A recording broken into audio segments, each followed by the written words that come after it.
ਤੁਹਾਡਾ ਵਜ਼ਨ ਵਧੀ ਹੋਣਾ 10 ਕਿਲੋ। ਕੋਈ ਗੱਲ ਨਹੀਂ, ਮੈਂ ਤੁਹਾਨੂੰ ਸਹੀ ਕਰਨਾ ਪਿਆ। ਆ 10 ਕਿਲੋ ਇਹਨੇ ਵਜ਼ਨ ਵਧਾ ਦੇਣਾ ਜੇ। ਠੀਕ ਆ ਸਹੀ ਨਹੀਂ ਤੇਰਾ ਜਾਨ ਸ਼ਾਨ ਲੱਗ ਜਾਏਗੀ। ਆ ਜਾ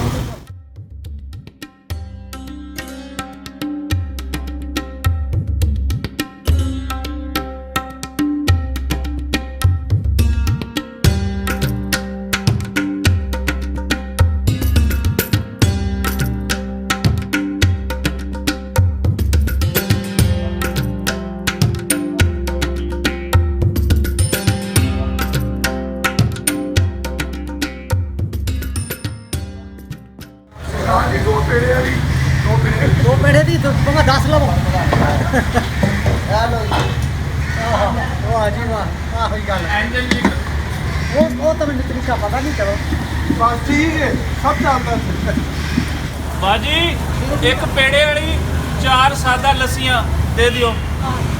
आइया समझो आइया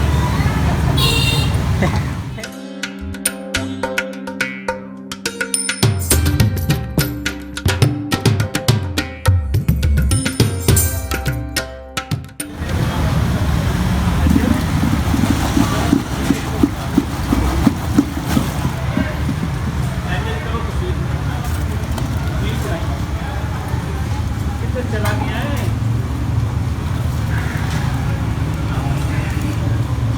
थल्ले देखो ना तुम अपना काम करो साढ़े की देखो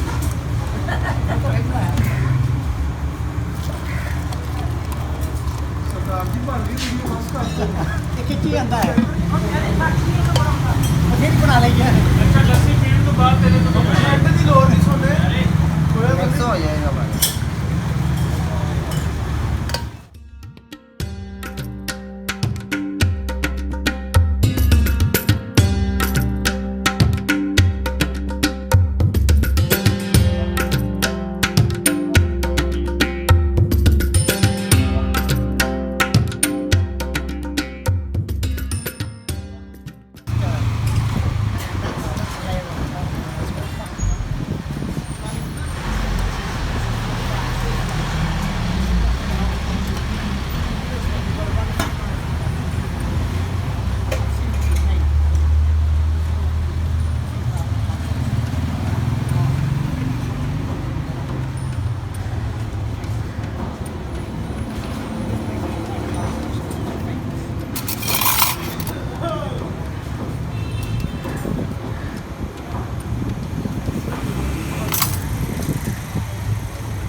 पैक कर देते हैं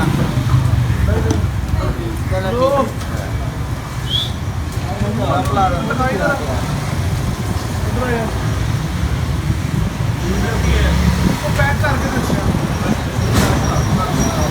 पैक कर दे। छोटे चापड़ नहीं आ छोटे चापड़ मंगाए पैक करके दस्या किवें लगी बाजी लस्सी स्वाद है। वाह भाई वाह वाह भाई वाह हाँ स्वाद है खोया बहुत स्वाद खोया स्वाद है। बेटा लस्सी की पैक करके बैठ जा। मेरा नाम ही तलवार शहबाज का इस दुकान कदों शुरू की सारा 1947 में साड़ी दुकान है माशाल्लाह। ਤੇ ਸਭ ਤੋਂ ਪਹਿਲੇ ਸਾਡੇ ਦਾਦਾ ਪੜਦਾਦਾ ਦੇ ਕੰਮ ਦਾ ਮਾਸ਼ਾਅੱਲਾ ਚੱਲਦਾ ਆ ਰਿਹਾ ਜੀ। ਤੇ ਇਹ ਹੁਣ ਜਿਹੜੀ ਦੁਕਾਨ ਹੈ ਉਹ ਮੇਰੇ ਵਾਲਦ ਸਾਹਿਬ ਤੇ ਮੇਰੇ ਵੱਡੇ ਭਾਈ ਦੇ ਹੈਡ over ਮਾਸ਼ਾਅੱਲਾ ਉਹ ਜੀ ਕੇਅਰ ਟੇਕਿੰਗ ਕਰਦੇ ਨੇ। ਉਹੀ ਜਦੋਂ ਬਿਜ਼ਨਸ ਨੂੰ ਕਰਦੇ ਨੇ ਜੋ ਵੀ ਉਹਨਾਂ ਚੱਲਣਾ ਉਹ ਮਤਲਬ ਕਾਬੂ ਕਰਦੇ ਨੇ। ठीक है तो जी दसो थोड़ी लस्सी की की खासियत है। ਸਰ ਖਾਸੀਅਤ ਹੈ ਇਹ ਬਣਾਉਂਦਾ ਕੋਈ ਨਹੀਂ। ਤੇ ਦੂਜੀ ਗੱਲ ਇਹ ਹੈ ਅੱਜ ਦੇ ਜਦੀਦ ਦੌਰ ਦੇ ਵਿੱਚ ਵੀ ਕੋਈ ਮਸ਼ੀਨਰੀ ਯੂਜ਼ ਨਹੀਂ ਬਾਏ ਹੈਂਡ ਹੀ ਲੱਸੀ ਬਣਦੀ ਪਈ ਹੈ। ਤੇ ਲੋਕੀ ਦੇਸੀ ਸਟਾਈਲ ਨੂੰ ਕਈ ਲੋਕ ਆਰਗੈਨਿਕ ਚੀਜ਼ ਨੂੰ ਤੇ ਦੇਸੀ ਚੀਜ਼ ਨੂੰ ਬੜਾ ਲਾਈਕ ਕਰਦੇ ਨੇ। ਤੁਹਾਨੂੰ ਪਤਾ ਜੋ ਦੇਸੀ ਚੀਜ਼ ਦਾ ਮਜ਼ਾ ਹੈ ਉਹ ਮਸ਼ੀਨ ਨਾਲ ਲੱਸੀ ਬਣਾਉਣ ਦਾ ਮਜ਼ਾ ਨਹੀਂ ਹੈਗਾ। ਇੱਕ ਮਸ਼ੀਨ ਨੇ ਬਣਾਉਣੀ ਇੱਕ ਹੱਥ ਨੇ ਬਣਾਉਣੀ ਬੜਾ ਫਰਕ ਹੈ ਲੱਸੀ ਦੇ ਵਿੱਚ। ਇਹ ਵੀਡੀਓ ਜਿਹੜੇ ਜੀ ਪੈਂਦੇ ਨੇ ਸਾਡੀ ਸਭ ਤੋਂ ਪਹਿਲੇ ਤਾਂ ਮੇਨ ਚੀਜ਼ ਜਿਹੜੀ ਹਿੱਟ ਹੋਇਆ।